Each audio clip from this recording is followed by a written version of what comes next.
Nous passons maintenant au sport avec l'événement sportif du week-end, le 54e Tour de Corse qui compte pour l'IRC, le challenge intercontinental des rallyes. 87 équipages étaient au départ de Calvi ce matin. Nous retrouvons sur place Laurent Vincenzi. Bonsoir Laurent, même si ce n'est pas le championnat du monde de WRC, c'est tout de même le retour de la légende du Tour. Oui, parce que l'épreuve est redevenue le Tour de la Corse, témoin ce premier jour où il revisite la Balagne, là où il n'était plus venu depuis près de 20 ans. Une formule qui attire le public. Vous allez le voir dès la première spéciale disputée cet après-midi entre le Fango et Notre-Dame-de-la-Serre. Une spéciale le long de la mer, très difficile d'accès. Eh bien, nous y avons vu beaucoup de spectateurs, des familles, des étrangers, des Belges, des Tchèques et bien sûr des Corses. Bref, le grand public, un grand public qui peut à nouveau côtoyer ses héros dans les parcs d'assistance à la différence du WRC. Alors cette IRC, c'est bien sûr la deuxième division internationale des rallyes, mais de par son esprit plus ouvert, il cadre davantage avec le Tour de Corse, c'est indéniable. Côté sportif, on s'attendait à une épreuve très disputée. Elle a été dès cette première étape. Ce soir, à Calvi, le leader s'appelle Neuville, Thierry Neuville. Il est belge, il a 22 ans. Et le premier insulaire est Pierre Campane. Récit, François Tortos. Retour vers le futur pour la 54e édition du Tour de Corse avec, pour ouvrir les débats, une des spéciales historiques qui ont fait la légende du rallye aux 10 000 virages. Le Fango, Notre-Dame-de-la-Serre, pour une étape de 27 km, la plus longue de l'épreuve.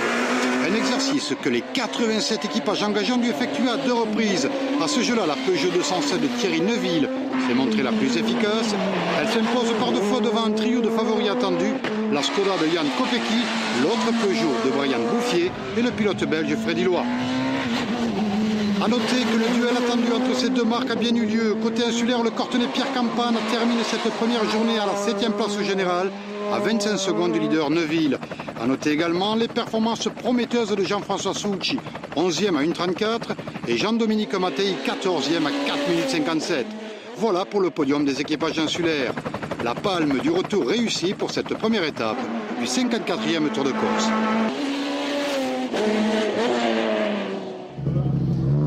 Alors nous sommes avec le premier insulaire, justement, Pierre Campane. Alors Pierre, première étape aujourd'hui, vous êtes 7e au général, à 25 secondes du leader, mais à seulement 6 petites secondes du top 5. C'est votre objectif ?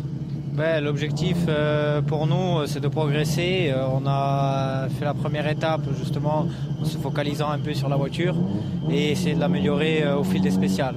Vous avez beaucoup de pression, Pierre. On vous attend depuis longtemps. C'est votre rendez-vous, ce 54e Tour de Corse. Est-ce que vous n'êtes pas encore un petit peu en dedans ? Non, c'est sûr que ça met toujours un petit coup de stress au départ. On a à cœur de bien faire ici, mais une fois que c'est parti, la pression elle est évacuée et voilà. Il reste beaucoup de kilomètres à parcourir. À votre avis, ça va se jouer où ? Alors qu'on voit de nombreux pilotes regagnent le parc d'assistance, le parc fermé. Aujourd'hui, ça a été une belle mise en jambe, une spéciale très belle et très difficile. Après, demain, on attaque vraiment une grosse étape et une autre étape qui suit à Ajaccio. Donc le rallye va vraiment débuter demain. On le répète, vous êtes à seulement 6 petites secondes du top 5. Sincèrement, Pierre, vous visez quelle place rapidement ?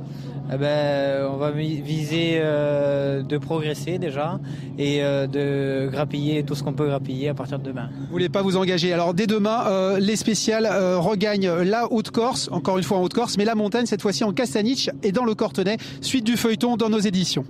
Merci Laurent, et j'ajoute qu'effectivement vous pourrez suivre en direct sur Viasté la 3e spéciale demain matin à partir de 8h50 entre Herbadio et le pont d'Altiane.